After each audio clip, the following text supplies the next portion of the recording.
Tonight's meeting was a pretty good meeting. It was really nice. My favorite part of today's meeting was we had Jocelyne back. It's amazing to have her in person. I hope that she's back for good now. She was not at the meetings because of the coronas, and I hope that she's comfortable. We didn't have Jill today because she had strep throat, but she came in virtually. That was fine. Meeting went well. For myself, this week I was able to communicate with everybody. I find for myself going over people's, if you want to call it weaknesses or spots for constructive criticism, for myself to communicate it to them, everybody at the table. It was easier for me this week because last week was the first time I actually dove deep into some things that people can improve on. And after hearing everybody enjoying this, it made it a lot easier for me, and I think that everybody at the meeting enjoyed today's meeting. I love having Jocelyne at the meetings, and I love how she goes after me just like anybody else at the table at the company for making mistakes. This is key because I make mistakes like anybody else. Although I shouldn't be making them, they do happen. And there is a couple components of paperwork, administrative work, that I am not greatly skilled at. And I try my best, and I am improving, but I am not perfect at these things. And I love that Jocelyne calls me out for it because I'm not immune to being on the shit list. When things have to be done correctly, they have to be done correctly. So I think it's amazing that she will discuss this with me in front of everyone. These things are transparent. Just because I'm broker of record here doesn't mean that I don't make mistakes and that nobody should know about it. Because the mistakes I make, everybody else can learn from them so they can avoid them. As far as all of my data and my following up and appointments and tasks, I did not have the best week. Last week I had a better week. This week was a little bit light. I wasn't as active with a lot of the people that I should have been. I was a little bit preoccupied a little bit more this week with some broker of record activities, but that's no reason. It's an excuse for not being able to manage all of the things on my plate. There's a lot of moving parts here at Right Choice, and this is no excuse for me not to be able to manage all of these things. This is an opportunity for me to step up my game, and I'm hoping that I'll be making better improvements next week. This week we had a Chinese fire drill where out of nowhere we got an assignment to create a piece of content on the drop of a dime, and I was not knowledgeable of what was going to happen. I was on this, involved in this like everybody else. I was notified at the same time, same instructions, and had to execute the task in the same fashion as everybody else. My feelings on this drill was that it was excellent practice for real life real estate. This to me was the same type of exercise as if one of us has a listing and we receive an offer with a short irrevocable. And it doesn't matter what you're doing. It doesn't matter who you're with.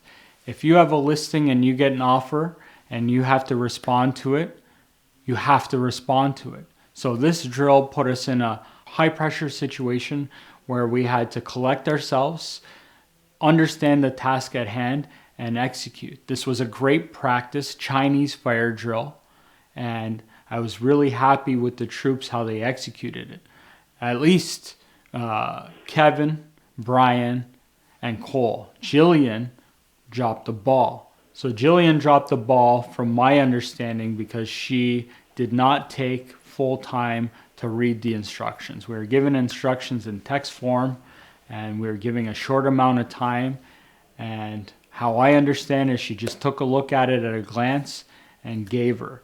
And this is not good practice. It's good practice that she practiced it, but this is not something that you'd want to do in real estate. Because when you get an offer on a listing, you have to slow down. You have to focus. You have to put everything into perspective. So yes, she dropped the ball here.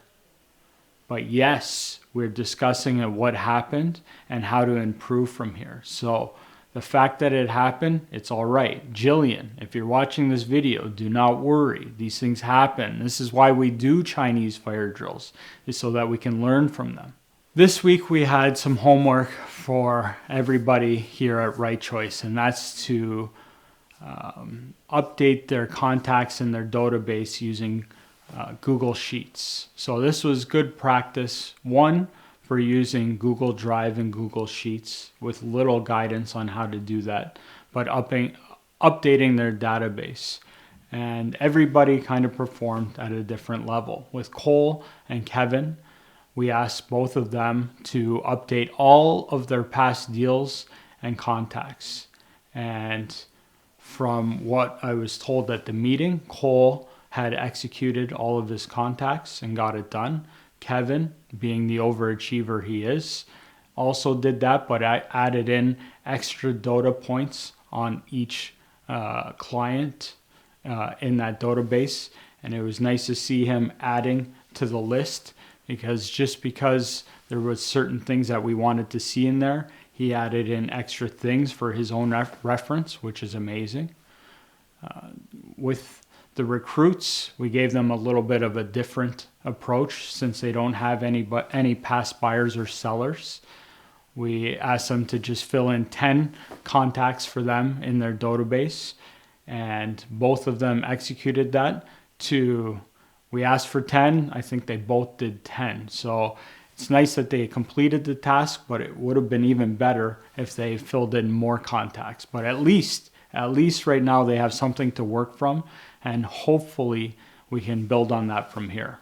So when I first worked on my database, when I first dove deep into my dirty database, and when I started to realize how important it is to have a clean database, to be able to utilize this for my business, I had somewhere around 5,000 contacts, and they were dirty as all heck. I had contacts saved with just a first name, just a last name, just an email address, just a nickname for somebody, and it was a shit show. It was a mess, and I wanted to clean it up so that I could utilize my sphere of influence, my database, and I spent months working on this. This was one of my entire winter, season of winter tasks at hand. Winter is our slower season in real estate, where there's opportunity to work on things that get on the back burner. And I spent hours every night at the end of the day until the wee hours of the morning working on this.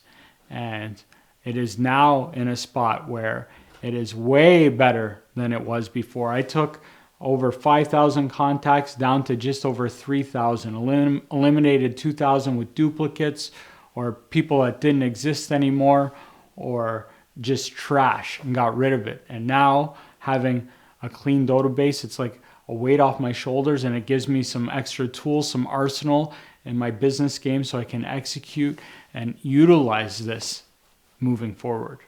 These drills that we're doing, these assignments that we're working on, all of these things tie back to real estate. Our fire drill puts a high pressure situation for anybody on how to handle real estate, because at any time in real estate, you have to be able to pivot and prioritize your day and work on what's most important. So when we're simulating these situations, it'll be people will be better armed on how to do this in real life. It's the same thing with the database. You clean up your database, you get it set up now, you'll be able to use that for your business moving forward forever.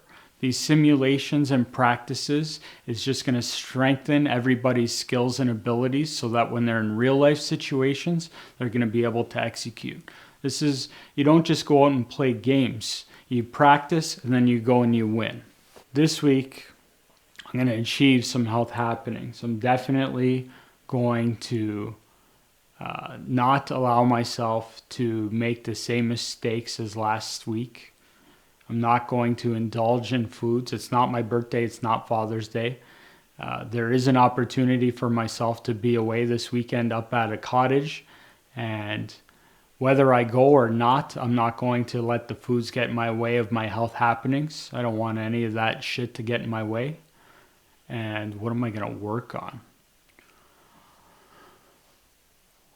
I think one of the best things I can work on this week that I did not do this week is, as much as what I want to do, is lead by example. I dropped the ball a little bit with some paperwork, and I dropped the ball a little bit with setting an example on how to execute. So this week I'm going to work on making sure I can do that better.